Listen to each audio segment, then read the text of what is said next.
Hi guys, कैसे हैं आप सब लोग। आई होप कि आपकी राजस्थान वीडियो की तैयारी बहुत अच्छे से चल रही होगी। और आज मैं आपके लिए लेके आया हूँ राजस्थान RSM SSB के प्रीवियस ईयर के टॉप 50 क्वेश्चंस। तो आपसे कितने सॉल्व होते हैं कमेंट करके लास्ट में आप ज़रूर बताइएगा।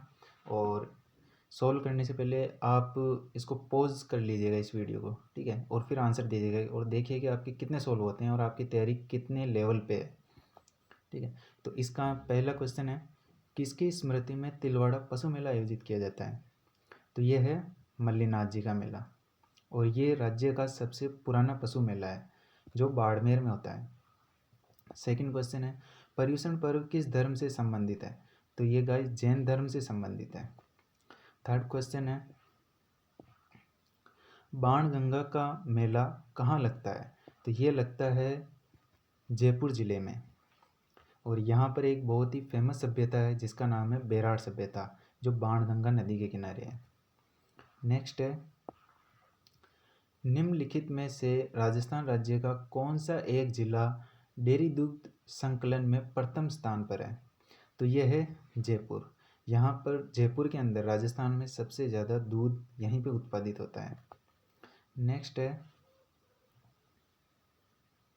सेवंथ क्वेश्चन, कि पश्चिमी राजस्थान में दुधारू पशुओं के लिए निम्नलिखित में से कौन सा एक चारा सर्वश्रेष्ठ है। तो यह है सेवण घास। और खसखस घास जो है ये एक खुशबूदार घास है जो राजस्थान के सवाई माधोपुर हो गया, भरतपुर और टोंक वाले एरिया में ये पाई जाती है। नेक्स्ट है, असुमेलित जोड़े को अपने को छांटना है। तो इसमें गंगानगर को प्राचीन नाम योध्या ही है, उदयपुर या फिर सिरोही वाला एरिया उसको हम सीवी बोलते थे, जालौर को स्वर्णगिरी भी बोलते हैं, विराट जो है वो भरतपुर को नहीं बोलते हैं, विराट बोलते हैं बेराट को जो जयपुर के अंदर है। तो इसका सही आंसर हो जाएगा भरतपुर। नेक्स्ट है, राजस्थान में सीता माता अभ्यारण्य प्रसिद्ध है।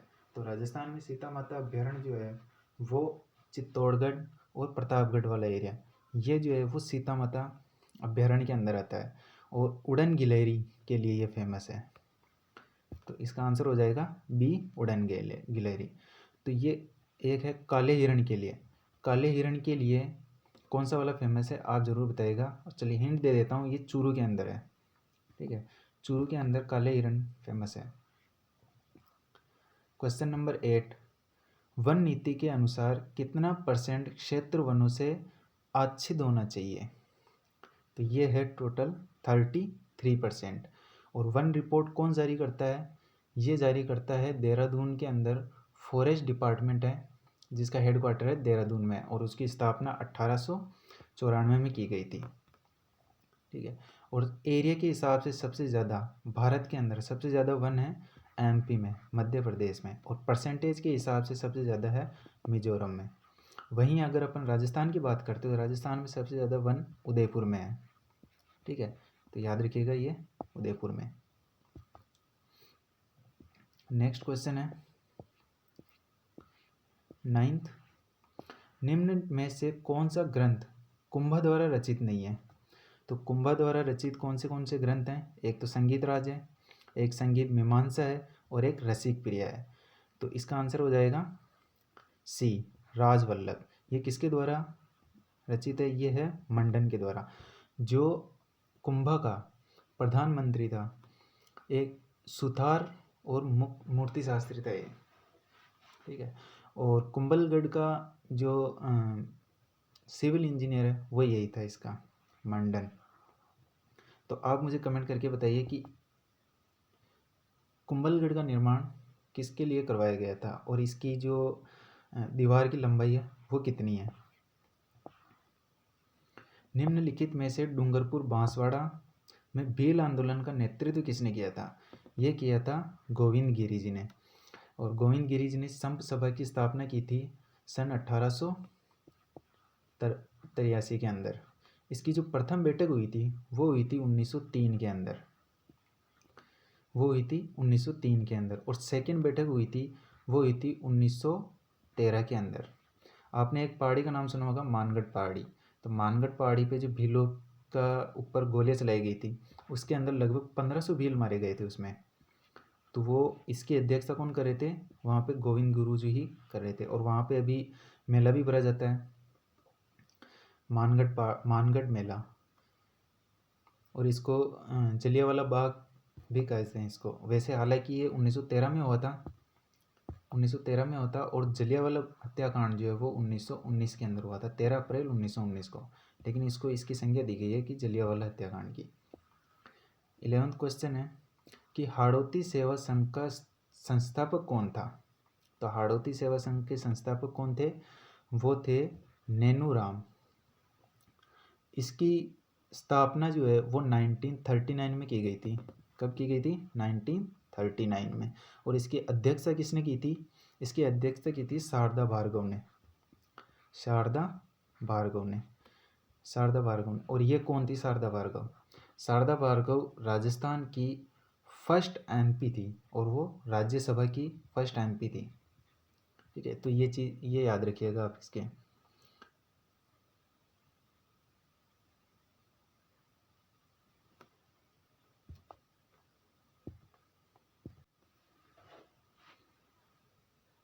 तो इसका आंसर हो जाएगा नैनूराम। विजय सिंह पति की बात करते हैं। विजय सिंह पति कौन थे? ये बिजोलिया आंदोलन से संबंधित थे। तो बिजोलिया आंदोलन स्टार्ट हुआ था सन 1897 के अंदर, और कब तक चला था ये? 1941 तक। और ये राजस्थान का सबसे बड़ा किसान आंदोलन था।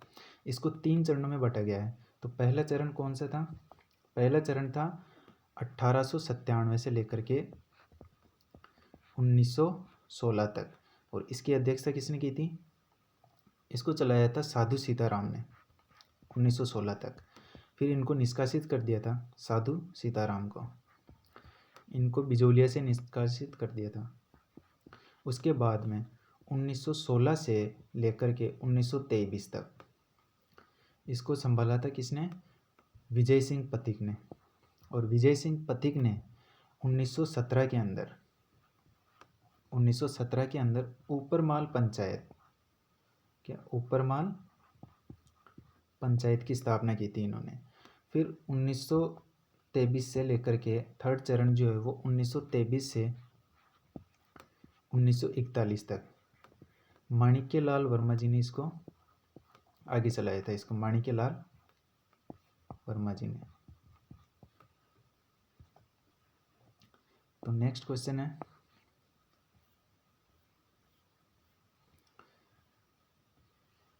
किसके प्रस्ताव पर मत्स्य संघ का नाम रखा गया था?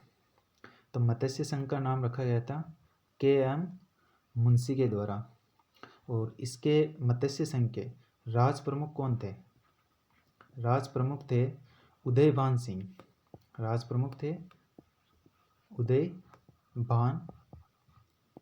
सिंह। और ये कब हुआ था? ये 17 कहीं पे 17 मिलती है, कभी कहीं पे 18, तो आप कंफ्यूज मत होइएगा। ये हुआ था 18 अप्रैल 1948 को। ठीक है। और यहाँ के मुख्यमंत्री कौन थे? प्रधानमंत्री कौन थे? प्रधानमंत्री थे शोभाराम जी कुमावत, और इसकी राजधानी थी अलवर। नेक्स्ट है जालौर के शासक एवं अलाउद्दीन खिलजी के मध्य संघर्ष की जानकारी निम्न में से किस ग्रंथ से प्राप्त होती है? तो ये है कानड़देव प्रबंध से। नेक्स्ट है 14 निम्न में से कौन सा नृत्य महिलाओं द्वारा किया जाता है? तो इनमें महिलाओं द्वारा कौन सा नृत्य किया जाता है? ये किया जाता है चरी नृत्य। चरी नृत्य खास तौर पे एक तो गुर्जर और एक होता है सैनी, इन दोनों के द्वारा किया जाता है।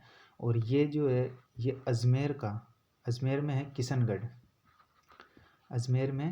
किशनगढ़ का फेमस है।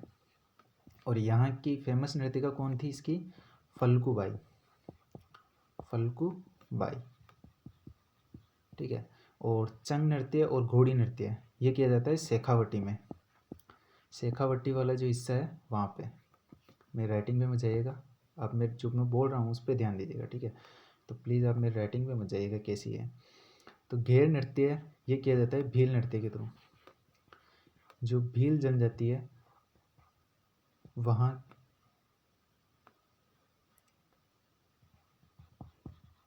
भील जनजाति के द्वारा किया जाता है ये नृत्य, ठीक है, घेर नृत्य, ये याद रखिएगा। नेक्स्ट है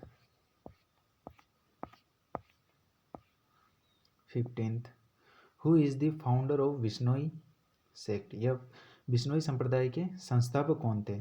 तो इसके संस्थापक थे जाम्बोजी। इसके संस्थापक थे जाम्बोजी। इसको विश्नोई क्यों बोलते हैं? क्योंकि इस पे 20 + 9 टोटल इसमें 20 और 9 नियम थे। इनको जो मानते हैं उनको बोलते हैं विश्नोई, ठीक है। इसके अंदर सबसे जो पवित्र माना जाता है विश्नोई समाज के अंदर, वो सबसे पवित्र माना जाता है, एक तो माना जाता है खेजड़ी को, ठीक है, एक माना जाता है खेजड़ी को और एक माना जाता है हिरण को, ठीक है, इन दोनों को। और ये किसके समकालीन थे? उस वक्त दिल्ली के जो शासक थे जम्बोजी के टाइम पे, दिल्ली के जो शासक थे वो थे सिकंदर लोदी। कौन थे? सिकंदर लोदी। और बीकानेर के शासक कौन थे उस वक्त? बीकानेर के शासक थे राव लूणकरण सर, लूणकरण, ये थे उस वक्त इनके समकालीन शासक। और आपने उस अमृता देवी बिश्नोई का नाम सुना ही होगा। 363 लोग जो मारे गए थे खेजड़ी गांव में वृक्ष को बचाने के लिए, वो शहीद हो गए थे, वो इसी समाज से संबंधित थे। भारत की 11वीं पंचवर्षीय योजना की अवधि क्या थी?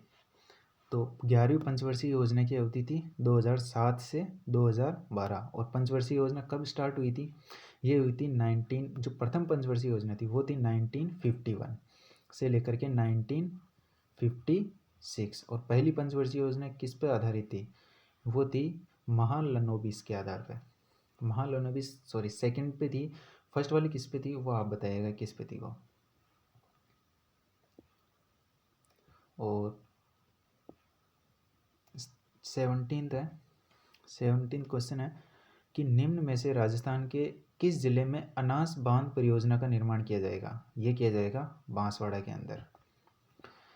18th क्वेश्चन है ऑपरेशन स्वर्ण जिसकी घोषणा दिसंबर 2017 में। अच्छा, ये दिसंबर 2017 का क्वेश्चन है तो आप इसको छोड़ सकते हैं, ये उस वक्त एक करंट अफेयर का क्वेश्चन है। तो वेर इसका आंसर था कि रेलवे से, रेलवे के अंदर उसकी ग्राहक को जो सुविधाएं होती है उनको सुधारने के लिए इसका स्थापना की गई थी।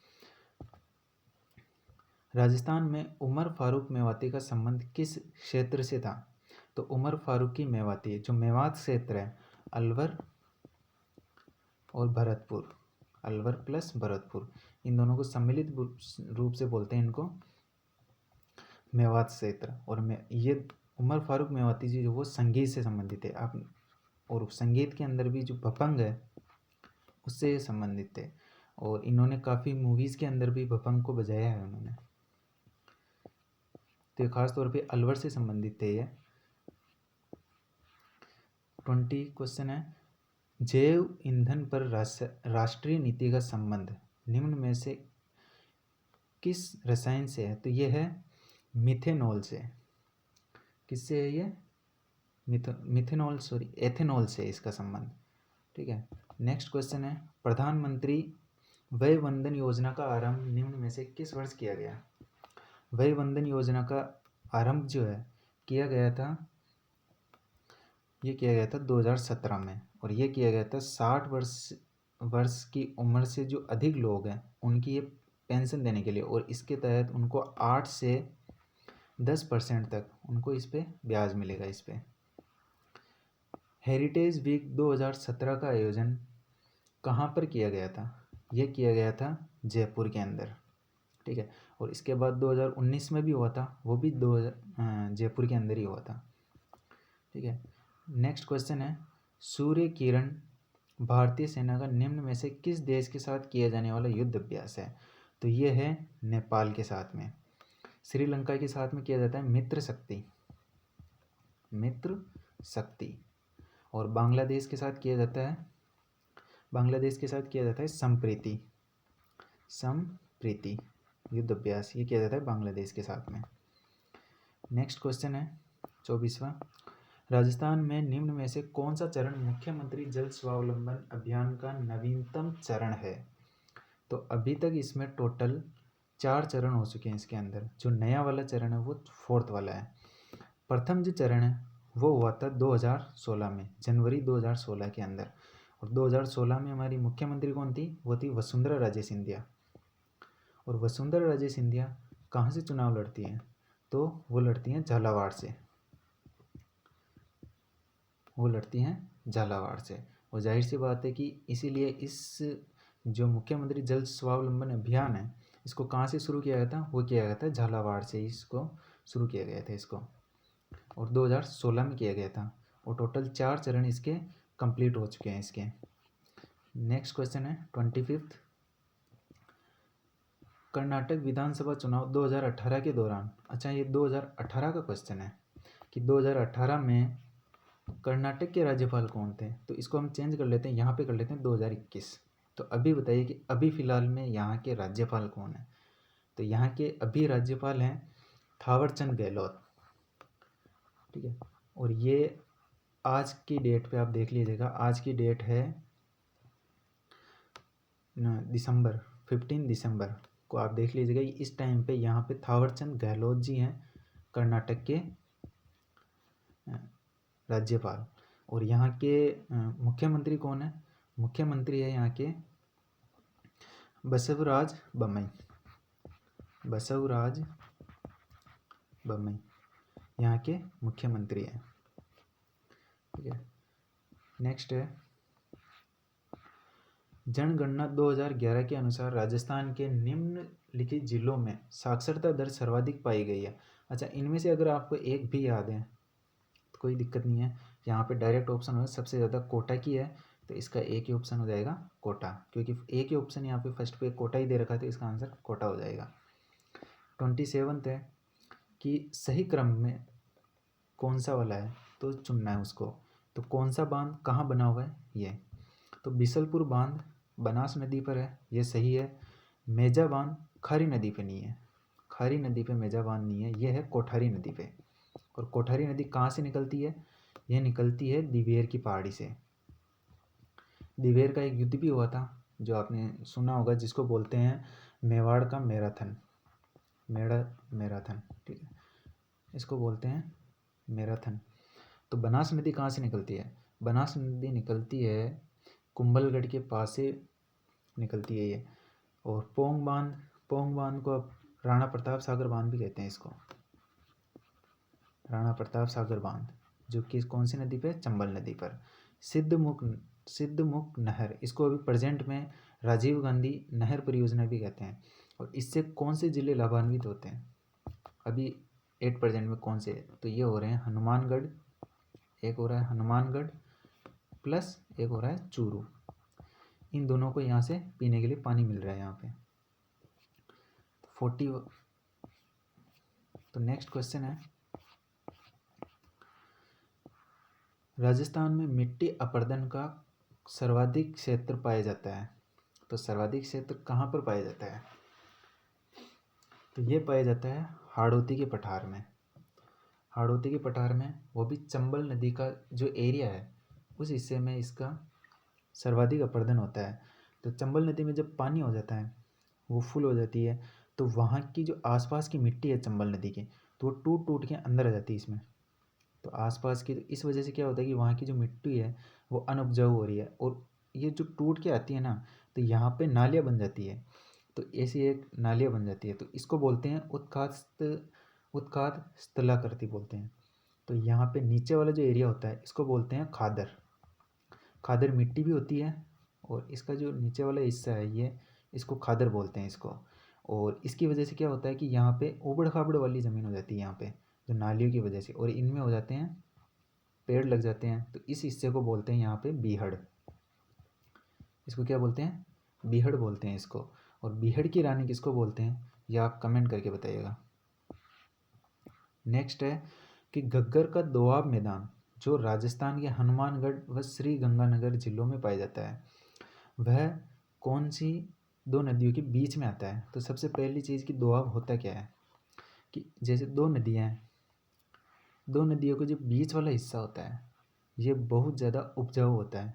फसल के लिए बहुत मिट्टी जो है वो सबसे ज़्यादा उपजाऊ इन दो नदियों के बीच में होती है, दो नदियों के बीच में। तो इस वाले बीच के जो मैदान है इसको बोलते हैं दोआब।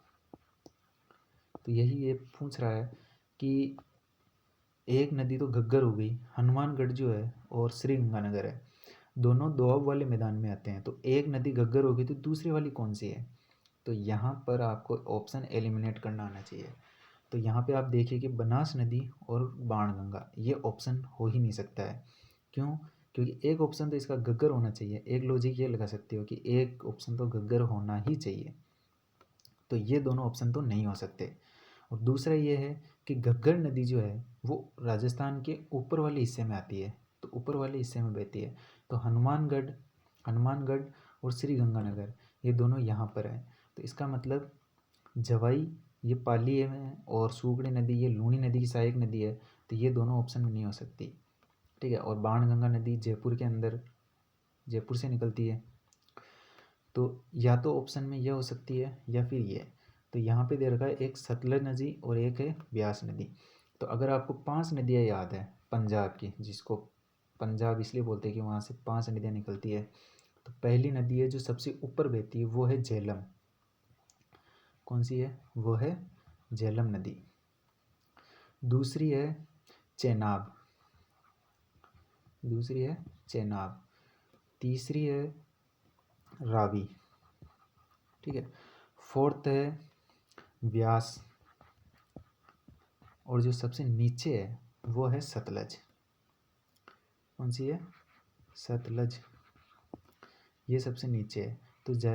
तो ऑप्शन में क्या आएगा? सबसे नीचे वाला हिस्सा, यानी कि सबसे नीचे वाली जो नदी है सतलज नदी और घग्गर नदी, इन दोनों के बीच में बना हुआ है। तो इसका ऑप्शन हो जाएगा बी। क्वेश्चन नंबर 30 है कि सही समूह को अपने में निकालना है ऐसे। तो इसमें पहला ही ऑप्शन सही हो जाएगा कि खेतड़ी जो है वो तांबे के लिए फेमस है, तो ये ऑप्शन सही हो जाएगा इसके अंदर। अब देखते हैं, दूसरा है राजपुर दरीबा, ये सोने के लिए फेमस नहीं है।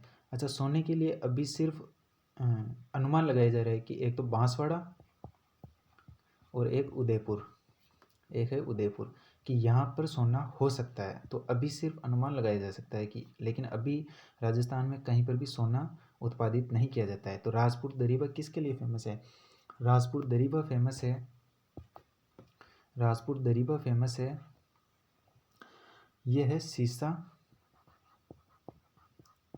और जस्ता के लिए। और ये कहाँ पे? ये राजसमंद के अंदर है। झामर कोटड़ा ये लोहा अयस्क के लिए फेमस नहीं है, ये है फॉस्फेट के लिए, रॉक फॉस्फेट के लिए सबसे बड़ी है, और राजस्थान का इसमें एकाधिकार है। और डाबला जो है वो लोहे के लिए फेमस है, और कहाँ पे है? ये भी झुंझुनू में है और ये भी झुंझुनू के अंदर है, और झामर कोटड़ा उदयपुर के अंदर है। नेक्स्ट सवाल है 31। राजस्थान में सरसों के सबसे बड़े उत्पादक हैं। तो राजस्थान में सबसे बड़े उत्पादक कौन से हैं सरसों के? तो वो हैं, एक तो है श्री गंगानगर, एक है अलवर और एक है भरतपुर। और सेवर भरतपुर के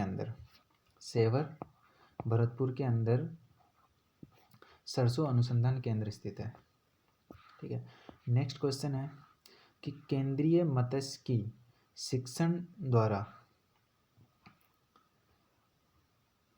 शिक्षण संस्थान मुंबई के द्वारा किए गए अध्ययन के अनुसार राजस्थान में मत्स्य उत्पादन की वार्षिक क्षमता है। अच्छा, इसको ध्यान के, ये 2010 का क्वेश्चन है। वैसे इसको याद करना पड़ेगा क्योंकि ये 2010 का क्वेश्चन है, इसने 2018 में पूछा है, तो ये भी आंसर याद करना पड़ेगा इसका आंसर भी। तो इसका आंसर हो जाएगा 80,000 मीट्रिक टन। वैसे लोड लेने की ज़रूरत नहीं है, ऐसे सवाल को छोड़ना ही ज़्यादा बेटर होता है। इसमें गलत नहीं करना है, जितना कम गलत करो, क्योंकि वीडियो में नेगेटिव मार्किंग है और नेगेटिव मार्किंग ही सबको ले डूबती है। तो कोशिश कीजिए कि जितने कम से कम, जितने आए उतने ही करने हैं और कम से कम करने हैं। अगर आप 2 ऑप्शन में अटक जाओ कि इनमें से कोई 2 ऑप्शन सही हो सकता है, तो आप उसी को कीजिएगा कि उसमें आप लगा लो। बाकी अगर जिनमें श्योर नहीं हो तो उनका अटेम्प्ट करने की कोशिश भी मत कीजिएगा। अगला क्वेश्चन है, मध्य प्रदेश एवं राजस्थान की संयुक्त बहुउद्देशीय नदी घाटी परियोजना कौन सी है? तो यहाँ पर आप देखिए कि एक इसका आंसर है चंबल नदी। तो ये है एक राजस्थान प्लस एमपी, इन दोनों की ये मिली जुली या बहुउद्देशीय नदी घाटी परियोजना है ये वाली। और माही है राजस्थान और प्लस गुजरात की, ठीक है। नेक्स्ट है क्वेश्चन नंबर 34। भारतीय वन सर्वेक्षण की रिपोर्ट के अनुसार द्विवर्षीय मूल्यांकन अवधि 2013 और 15 के वनांचल क्षेत्र में वृद्धि की गई है। तो इसका आंसर हो जाएगा ऑप्शन नंबर बी 85। अच्छा, प्रेजेंट के अंदर जो वन रिपोर्ट है, जो देहरादून भारतीय वन रिपोर्ट कहाँ से आती है? देहरादून, जो कि उत्तराखंड में है, भारत का यूके, ठीक है। तो अभी 2019 की लेटेस्ट आई थी, इसके अकॉर्डिंग 57.51 इतनी वृद्धि इसमें दर्ज की गई है। और सबसे ज़्यादा वन जो है वो उदयपुर के अंदर है, आपको मैंने पहले बता ही दिया अगर याद हो तो सबसे ज़्यादा वन कहाँ पे है? उदयपुर के अंदर। नेक्स्ट 35, अरावली वन रोपण परियोजना कब स्टार्ट की गई थी? तो अरावली पर वन परियोजना स्टार्ट की गई थी 1992 से 1993 के अंदर, इसमें यह स्टार्ट की गई थी। नेक्स्ट 36, राजस्थान सरकार द्वारा हस्तशिल्प कला के क्षेत्र में राज्य स्तरीय पुरस्कार विजेता को कितनी राशि का पुरस्कार दिया जाता है? तो ये दिया जाता है टोटल 20,000 का। नेक्स्ट 37, राजस्थान में किस योजना द्वारा ग्रामीण क्षेत्रों में उपभोक्ताओं को मल्टी ब्रांड गुणवत्ता उपभोक्ता वस्तुओं की उपलब्धता कराई जाती है? तो यह है अन्नपूर्ण भंडार योजना। और ये योजना कहाँ से स्टार्ट हुई थी? तो आप ये कमेंट करके बताइएगा कि ये कहाँ से स्टार्ट हुई थी। नेक्स्ट है 38, ग्रेनाइट की कटाई एवं पॉलिशिंग की इकाइयाँ राजस्थान के किस ज़िले में है? निम्न में से किस ज़िले में है? तो ये चित्तौड़ में भी है, उदयपुर में भी है और जोधपुर में भी है। तो यानी ऑप्शन इसका हो जाएगा डी। और अब ये बताइए कि ग्रेनाइट सिटी किसको बोलते हैं? ग्रेनाइट सिटी राजस्थान के अंदर ग्रेनाइट सिटी किसको बोलते हैं? तो ये बोलते हैं जालोर को, जालोर को बोलते हैं ग्रेनाइट सिटी। 39, राजस्थान में ऊर्जा का प्रमुख स्रोत क्या है? विद्युत ऊर्जा उत्पादन का प्रमुख स्रोत कौन सा है? तो राजस्थान में सबसे ज़्यादा विद्युत उत्पादन जो है वो तापीय शक्ति से किया जाता है, ठीक है। उसके बाद किया जाता है वायु से, उसके बाद किया जाता है जल विद्युत हाइड्रो से, और उसके बाद किया जाता है न्यूक्लियर से या फिर अणु ऊर्जा से, ठीक है। सबसे ज़्यादा तापीय से किया जाता है। नेक्स्ट 40, निम्न में से राजस्थान की कौन सी शक्ति परियोजना राज्य के साझे स्वामित्व में है? तो यह है सतपुड़ा। ये किस किस के बीच में? एक तो है राजस्थान प्लस एमपी। तो आपको पता हो सतपुड़ा रेंज कहाँ पे है? तो ये मध्य प्रदेश के अंदर है। माही परियोजना किस किस के बीच में है? यह है राजस्थान प्लस गुजरात के बीच में। छबड़ा परियोजना कहाँ पे है? यह है बारां के अंदर। नेक्स्ट है 41, खुसखेड़ा औद्योगिक क्षेत्र राजस्थान के किस जिले में स्थित है? तो ये है अलवर के अंदर, राजस्थान के अलवर जिले में स्थित है ये। क्वेश्चन नंबर 42, राजस्थान के कुछ उद्योग में सोडियम सल्फाइड का उपयोग कच्चे माल के रूप में किया जाता है? तो ये किया जाता है चमड़ा उद्योग में।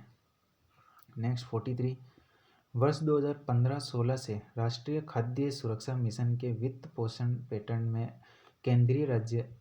केंद्र और राज्य का अनुपात कितना है? तो ये है 60 एंड 40, और अभी 2019 के अंदर भी आया था तो उसमें भी 60 और 40 ही है इसके अंदर भी। ठीक है, नया अपनी योजना और आपनो विकास, ये किससे संबंधित है? तो ये है ऑप्शन बी, ग्राम विकास योजना के निर्माण एवं प्रभावी क्रियान्वयन के लिए ये है। और इसके अंतर्गत क्या है? इसके अंतर्गत है कि जो ग्राम पंचायत है, कोई भी ग्राम पंचायत हो, तो ग्राम पंचायत के विकास के लिए, ग्राम पंचायत के विकास के लिए जो पैसे दिए जाएंगे वो सीधे ग्राम पंचायत विकास को या ग्राम पंचायत के अंदर ही उनको डायरेक्ट दे दिया जाएगा, बीच में किसी को नहीं दिया जाएगा। नेक्स्ट क्वेश्चन है 45। राजस्थान के 5वें राज्य वित्त आयोग की सिफारिशों के अनुसार राज्य के स्वयं के शुद्ध कर राजस्व के प्रतिशत हिस्से का वितरण एवं शहरी स्थानीय निकाय से। अच्छा, इसका आंसर हो जाएगा ऑप्शन नंबर ए 45। और ये किसके द्वारा? अच्छा, ये बताइए कि जो फिनेंस कमीशन है वो अब तक कितनी बार आ चुका है? अच्छा, ये 5वां है, तो अभी छठा स्टार्ट हुआ है 6 वाला, वो हुआ है कब? 12 अप्रैल 2021 को। और जो फिनेंस कमीशन है इसके अंदर एक चेयरमैन होता है, एक इसको साफ लिख देता हूँ मैं यहाँ पे। एक तो होता है चेयरमैन, ठीक है, एक होता है चेयरमैन, और दो इसके कौन होते हैं? इसके मेंबर होते हैं दो इसके मेंबर होते हैं। अच्छा, छठा जो वित्त आयोग है इसका चेयरमैन कौन है? तो इसके चेयरमैन है प्रद्युमन सिंह, याद रखिएगा प्रद्युमन सिंह। तो ये पूछ सकता है आपसे कि प्रद्युमन सिंह। अच्छा, मेंबर कौन कौन है? एक मेंबर है इसके, ये तो हो गए चेयरमैन, और मेंबर कौन कौन है? मेंबर में एक हो गया लक्ष्मण, एक है लक्ष्मण सिंह, और दूसरा कौन है? दूसरा है अशोक लाहोटी,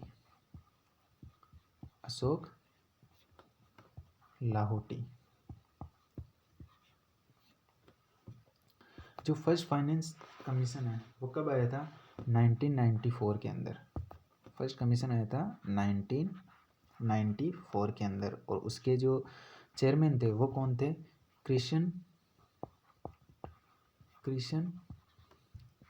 कुमार गोयल। तो ये याद रखिएगा, कृष्ण कुमार गोयल जो प्रथम फाइनेंस कमीशन है, या पांचवा जो फर्स्ट जो राज्य वित्त आयोग है वो उसके अध्यक्ष है के गोयल। तो क्वेश्चन नंबर है 46। तो क्वेश्चन नंबर 46 है कि राजस्थान में स्कल्पचर पार्क निम्न में से किस पैलेस में स्थित है? तो ये है माधवेंद्र पैलेस, और ये कहाँ पे है? यह है जयपुर के अंदर, ठीक है। और जल महल कहाँ पे है? ये भी जयपुर में है। उदय भवन कहाँ पे है? तो उदय भवन पैलेस कहाँ पे है? ये है जोधपुर में। और सरिस्का पैलेस कहाँ पे है? ये है भरतपुर में, अलवर में। सरिस्का कहाँ पे है? ये है अलवर में। नेक्स्ट है 47।